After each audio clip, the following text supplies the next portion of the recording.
Hello, my name is Dylan Rizzo. This is week two's video submission for CSC333. This topic is going to revolve around malware countermeasures. First of all, what is malware? Malware stands for malicious software. This software can range from spyware, which tracks what you do, keyloggers, it records which keys you're pressing. It's very helpful in getting passwords to accounts. Worms, which spread through networks, Trojan horses, and many, many more. When a user downloads software for a certain purpose and the creator of such software programs it to either work as intended with malicious activity in the background or not work at all as intended and just harm the user, both are actually considered malware. It has become actually rather popular in the past few years due to the explosion of software development. It seems that every day there's something else out there that's fun, exciting, useful, and free. These attackers prey on those that are not too careful about what they either click on or download. Malware mainly consists of false advertising, which will bombard the user with ads, which actually some ads may result in further harm if clicked on or downloaded. Another popular type of fake tech support, it's a very common type of malware. These so-called support teams claim to be big companies such as Intel, Microsoft, NVIDIA, claiming that there's an issue with the user's computer. The interaction usually is initiated on phishing sites, which then the user will download software that the developers say will fix the issue, but in reality, it will only cause more issues in hopes that it'll have the user crawl back, to upgrade or pay a higher premium to fix the issue, which, then the cycle begins again. It's a very common issue.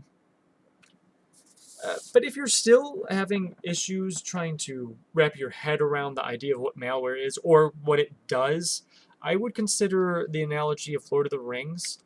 When Lord Sauron creates these rings of power, he gifts 9 of them to the kings of men. He pitched the idea that these rings would preserve what the wearers cared about most. However, in actuality, the rings gave Sauron the power to read minds, influence, and eventually control whoever was wearing them. Sauron programmed the rings with malicious intent. Otherwise, one can compare malware to the time when the Greeks made a giant wooden horse as a sign of surrender and respect.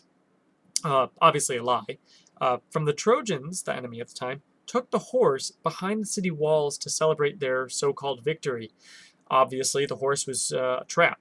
The Greek soldiers were hiding inside, who then actually infiltrated the city gates to let the rest of their army in. But I digress. Malware is a severe issue and have cost millions of dollars over the past decade with information stealing, corrupted machines, identities, and much more. Those that wish to use computers safely and responsibly must take countermeasures against this threat.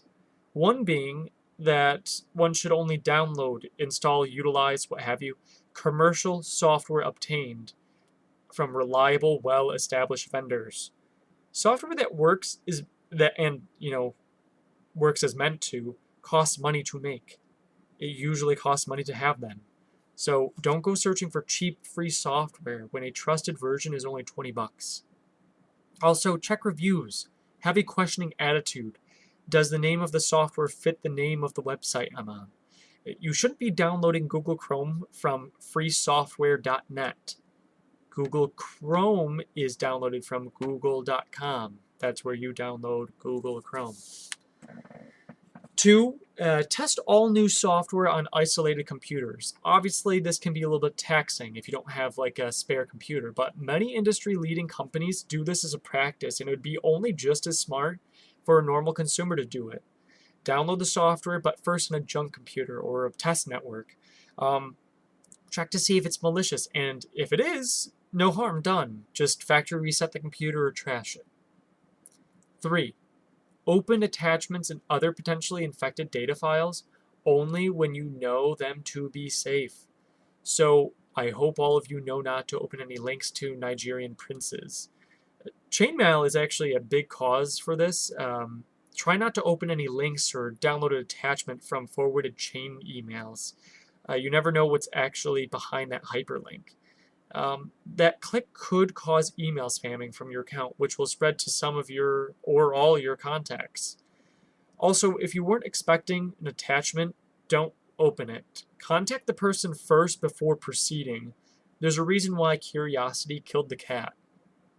4.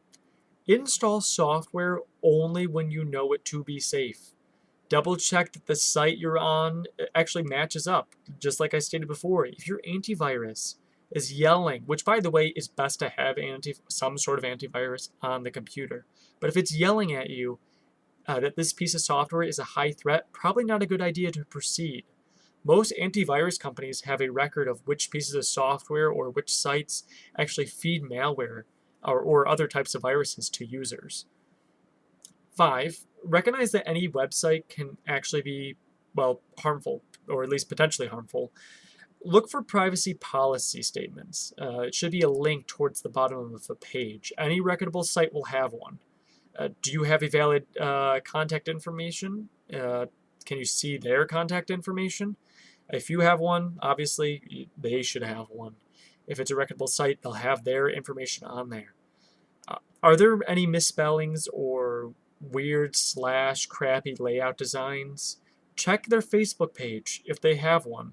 Look for odd or questionable things that may lead to it actually being malicious or a fake site.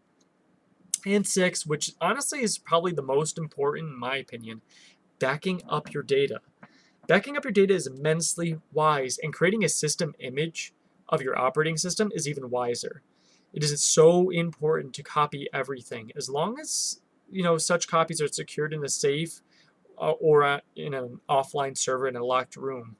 This is a good idea in general, just in case of hardware failures. But if malware was downloaded onto a machine and you could not get rid of it and you had to start all over, you have backups of everything. So no harm, no foul. Today, more than ever, us users need to be vigilant for threats that can harm our computers or even our livelihoods. Of course, these are not all the countermeasures one can take against malware. There are others. For example, you can even stop using a computer. Obviously, it's not very practical if that's what you like doing, but it's an option. So mainly, have a questioning attitude. Be vigilant. Ask questions. You need to do the research. It may sound a little taxing, but it's going to save you in the long run.